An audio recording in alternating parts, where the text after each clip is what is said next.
I'm a hobbyist photographer. I really can't call myself like a pro or anything like that.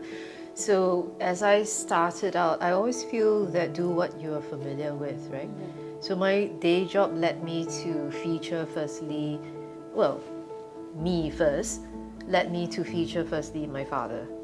I think if you take portraits or portraitures, it will be terrible if you can't even photograph your own family members. So start with family, right? And then the book that I featured, Why Healthcare Professionals, was because that's my job, that's my circle of friends. Those are people I know, those are people who know me. So then the relationship, the starting point is already like one step up. We kind of, at least know of each other.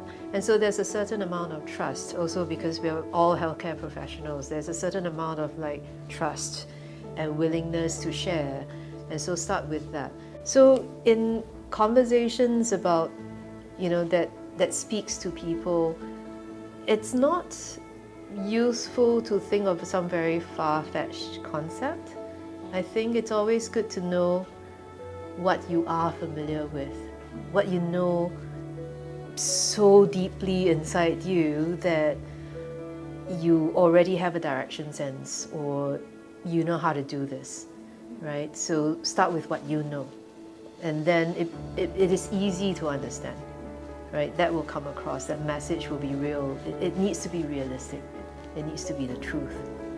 So when I did my second book, because it's it's a national book and it's all walks of life, obviously, I started with writing down a list of occupations, those that I can dream of, everything that I can think of, plumber, electrician, construction worker, everything that I listed down.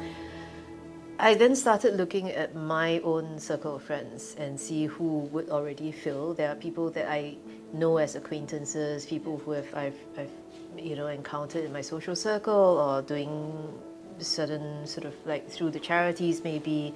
So I already have a good maybe 30 people to start with that I know pretty well.